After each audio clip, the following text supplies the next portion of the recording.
Hi friends and family, welcome to our channel. எல்லாமே நல்லா இருக்கீங்களா? இன்னைக்கு நம்ம என்ன பார்க்கணும் பாத்தீங்களா? ருசியான வெஜ் பிரியாணி பார்க்க போறோம். வாங்க வீடியோக்குள்ள போய் எப்படி செய்யணும்னு பார்க்கலாம். வெஜ் பிரியாணிக்கு தேவையான பொருட்கள் எல்லாம் பார்க்கலாம் வாங்க.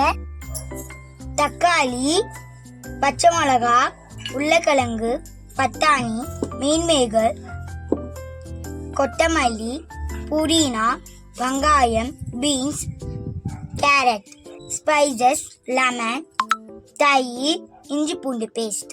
முக்கியமான தேவையானது அரிசி தான். இப்போ வாங்குற கழுவிடலாம்.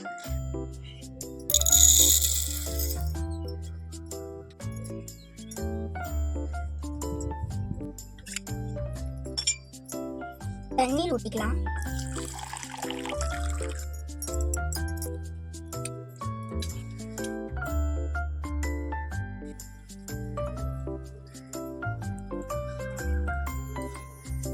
லைட்டா இல்லை தண்ணி ஊற்றி எண்ணெய் ஊற்றிக்கலாம். அப்போனா அரிசி உடையாது. 10 minutes இல்லைனா 20 minutes ஊற வச்சுக்கலாம். இப்போ அங்கே மூடி போட்டு ஊற வச்சுக்கலாம். அடுப்பில் பாத்திரத்தை வச்சுக்கலாம்.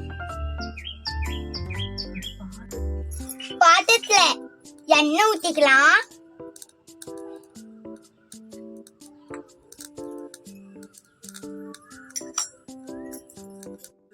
சோம்பு போட்டுக்கலாம். ஸ்பைசஸ் வதக்கிக்கலாம். வெங்காயம் போட்டுக்கலாம். வதக்கிக்கலாம். இப்போ வெங்காயம் நல்லா வதக்கியாச்சு. இப்போ வாங்க பச்சை மிளகா, இஞ்சி பூண்டு பேஸ்ட் போட்டுக்கலாம். பச்சை மிளகா, இப்போ இஞ்சி பூண்டு பேஸ்ட் போட்டுக்கலாம். இஞ்சி பூண்டு பேஸ்ட் பச்சை வாசனை போற வரைக்கும் வதக்கிக்கலாம். இப்போ வாங்க தக்காளி போட்டுக்கலாம்.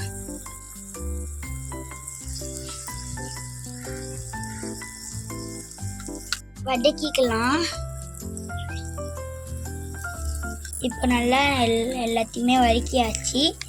இப்போ கேரட் போட்டுக்கலாம். பீன்ஸ் போட்டுக்கலாம். இப்போ பச்சை பட்டாணி போட்டுக்கலாம். உருளைக்கிழங்கு போட்டுக்கலாம். மீன் மேக்கர் போட்டுக்கலாம். இப்போ எல்லாத்தையும் மிக்ஸ் பண்ணிக்கலாம்.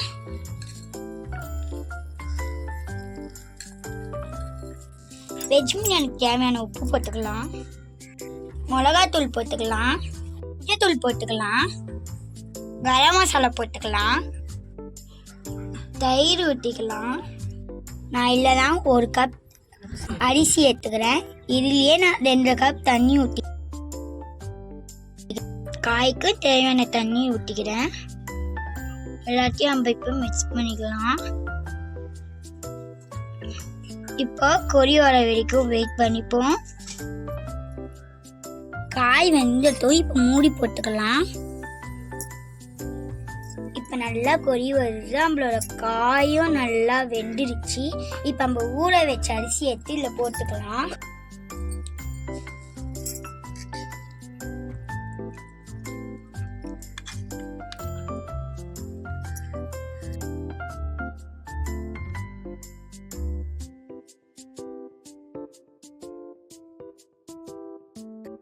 இப்போ இதில் கொஞ்சம் கொத்தமல்லி போட்டுக்கலாம்.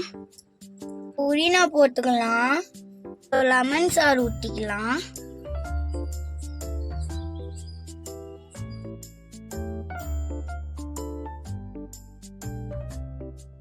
அரிசி வேகட்டும். இப்போ மூடிக்கலாம்.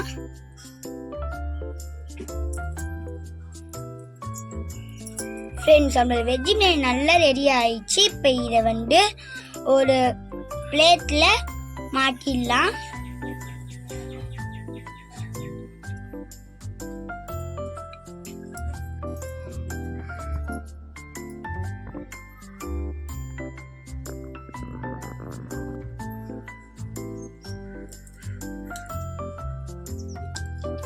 ஃப்ரெண்ட்ஸ் வெஜ் பிரியாணி ரொம்ப டேஸ்ட்டாக இருந்தது. அதுவும் இங்கே மசாலாவோட ஊறி செம்மையாக இருந்தது. நீங்களும் உங்கள் வீட்டில் ட்ரை பண்ணி பார்த்து கமெண்ட்டில் எப்படி இருக்குன்னு சொல்லுங்கள். இந்த வீடியோ உங்களுக்கு பிடிச்சிக்கோன்னு நினைக்கிறேன். பிடிச்சிருந்தா லைக் பண்ணுங்கள், ஷேர் பண்ணுங்கள், கமெண்ட் பண்ணுங்கள். மறக்காமல் சப்ஸ்கிரைப் பண்ணுங்கள் ஃப்ரெண்ட்ஸ். அடுத்த வீடியோவில் பார்க்கலாம். பாய்.